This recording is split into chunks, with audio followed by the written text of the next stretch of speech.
श्री गुरुदेव भगवान की जय। श्रीमद् भगवद गीता के 8वें अध्याय में अर्जुन के प्रश्न के उत्तर में श्री भगवान ने तीसरे श्लोक में अर्जुन के पहले 3 प्रश्नों का उत्तर दिया, फिर चौथे में दूसरे 3 प्रश्नों का उत्तर दिया है। फिर 7वें प्रश्न का उत्तर 5 श्लोक से 28 श्लोक तक यानी 24 श्लोकों में इसका विस्तार से उत्तर दे रहे हैं। मुख्य बात तो अंतिम समय में स्मरण करने वाले को मैं ही प्राप्त होता हूँ, किंतु जिस बात को लेकर शरीर छोड़ेगा उसे ही प्राप्त होगे। अतः जीवन भर का अभ्यास ही अंत में सामने आएगा। हर समय के स्मरण से मन बुद्धि परमात्मा को ही प्राप्त होगी, परंतु यह काम कैसे बनेगा? मन अन्यत्र जाए ही नहीं, जरा भी मन कहीं न चला जाए। जैसे सूत का गोला लपेटते लपेटते गिर गया, हम लपेट रहे हैं उसको और हाथ से छूट के गिर गया, तो एक बार भी छूटा तो न जाने कितना खुल जाएगा। फिर उतना ही लपेटो, तभी मनोवृत्ति रूपी डोरा लिपट पाता है। वृत्तियों को संगठित करके बांध दो, तभी बाहर न जा पाएंगी, तब मन कहीं नहीं जाएगा। चिंतन अभ्यास परमात्मा के अलावा किसी का न हो, किसी को न देखे न सुने, ऐसे परम पुरुष को वह प्राप्त कर लेता है। तब ऐसा व्यक्ति ही वह परम पुरुष को प्राप्त कर सकता है। वह परम पुरुष कैसा है, उसी का चिंतन करो। 9वें श्लोक में इसी का वर्णन चल रहा है। यह कविम पुराणम अनुशासितारणम अणीयांसम सर्वस्य धातारम अचिंत रूपम आदित्य वर्णम तमसः परस्तात् अनुस्मरेत।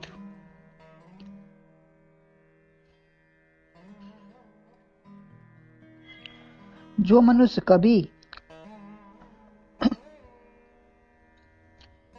कभी सर्वज्ञ पुराण पुरुष सनातन पुरुष को शासन करता नियंता परमात्मा अणु से भी अति सूक्ष्म सबके धारण पोषण करने वाले को अचिंतनीय जिसका स्वरूप सूर्य के समान जो अज्ञान से परे है, ऐसे परमात्मा को जो स्मरण करता है। ये सब परमात्मा का रूप बताया है, क्योंकि रूप सामने रखकर ही हम उसको चिंतन और विचार कर सकते हैं, उसका अनुभव कर सकते हैं। तो स्वरूप का वर्णन होगा तभी स्मरण भी होगा। नाम रूप आकार प्रकार से ही वर्णन व स्मरण होगा।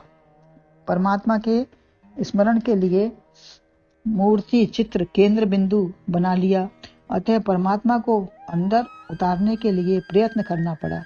जैसे कैमरे को जिसके सामने किया है उसी का चित्र आएगा। हमने कैमरा मेरे तेरे पर लगा दिया है। अर्जुन ने शूरवीरों पर या आत्म तत्वों पर कैमरा नहीं लगाया, इससे युद्ध का उत्साह बढ़ सकता था। तो मेरे तेरे चाचा दादा पर लगाया, तभी भगवान सद्गुरु दृष्टि बदलते हैं। उनकी शरण में अर्जुन आए तो भगवान सद्गुरु रूपी भगवान उनको दृष्टि बदल देंगे। संसार की बात को बात करना पड़ेगा। ऐसी जटिल पहेली भी परमात्मा ही जानता है। परमात्मा को जान जाओ तो सब जान जाओगे।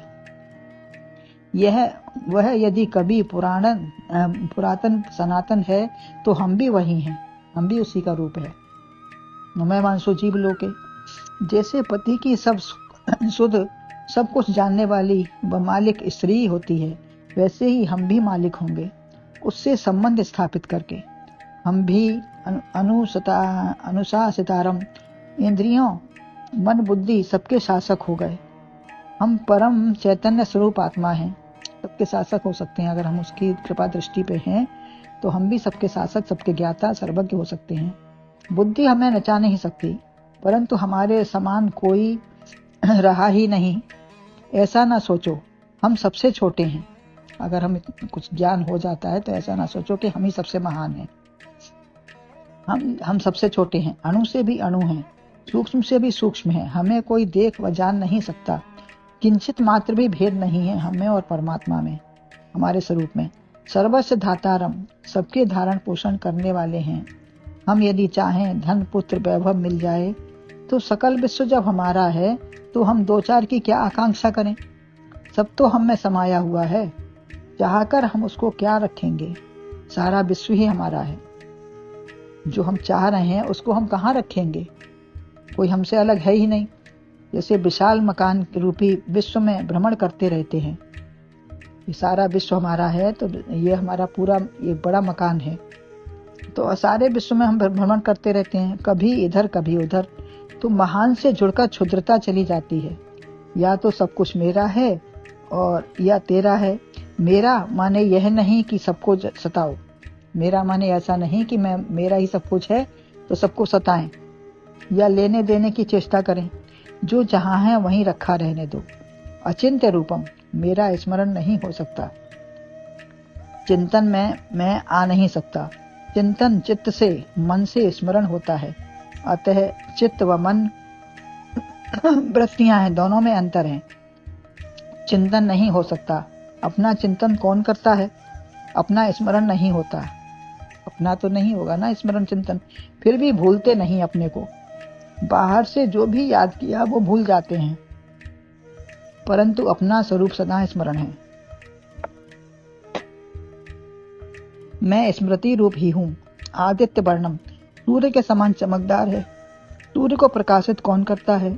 सूर्य सबको और स्वयं को भी दिखता है। इसी प्रकार आत्मा व परमात्मा स्वयं को भी लखाता है। आत्मा परमात्मा स्वयं को भी लखाता है, जनाता है और जानता है, और सबकी दृष्टि में भी आता है। अतः वह समस्त ज्योतियों की ज्योति है। तमसः, अंधकार से परे है। सूर्य तमस से परे है। वह कहता है अंधकार है ही नहीं। सूर्य के आगे अंधकार जब आता ही नहीं तो वो कैसे जानेगा कि अंधकार कुछ है? एक बार अंधकार में और सूर्य में झगड़ा, मतलब झगड़ा तो क्या हुआ, अंधकार ने कहा कि सूर्य मुझे टिकने नहीं देता, तो बोले बुलाया जाए। तो बुलाया गया तो बोले कहाँ है? तो अंधकार उसके सामने आ ही नहीं सकता, तो कैसे झगड़ा और कैसे निपटारा होगा? अंधकार है ही नहीं। अंधकार तो नेत्रहीन के लिए है, अज्ञानी के लिए तो तमस है, तमस ही तमस है। ज्ञान के लिए अविद्या नहीं है। ज्ञानी के लिए कोई अविद्या कोई चीज नहीं है। जब वो ज्ञानी है तो उसके लिए अविद्या क्या है? वह अंधकार अविद्या से परे है, प्रकाश पुंज में बैठा है। अब आपका वर्ण है आदित्य, आपका वर्ण आदित्य हो गया। ब्राह्मण क्षत्रिय वैसे नहीं है। अतः प्रकाश में ज्योति में आओ। तमसो मां ज्योतिर्गमय, ज्ञान में आओ। ऐसी ही ज्ञान रूपी वृत्ति बनाकर रहो। परमात्मा ज्ञान और अज्ञान दोनों से परे है। एक व्यक्ति ने जंगल में मूर्ति को डंडा लेकर दौड़ते देखा, तो बदले में वह पत्थर लेकर दौड़ा। तब भूत व हनुमान दोनों भागे। अज्ञान भूत को भगाने ज्ञान हनुमान आए। अज्ञान भूत को भगाने, जो अज्ञान था हमारे अंदर उसी को भगाने आए। वो वास्तव में न भूत था, न हनुमान थे, न अज्ञान में कुछ था। तो हनुमान आए, दोनों भाग गए। जैसे सुसुप्ति में ज्ञान नहीं रहता, जब सुसुप्ति पूरा गाढ़ निद्रा रहती है तो कुछ नहीं होश रहता है, ज्ञान भी रहता नहीं। मैं न ज्ञानी हूँ न अज्ञानी हूँ, मैं इन सब से परे आत्मा सच्चिदानंद हूँ। ऐसा जानने वाला ही तमस से परे हो जाता है। यह समझकर स्मरण ठीक होगा, तभी वृत्ति ब्रह्म में समा जाएगी। तब अहम ब्रह्मास्मि की ध्वनि हर श्वास मन वृत्ति से प्रस्फुटित होगी। अपने को समझकर तदाकार हो जाओ।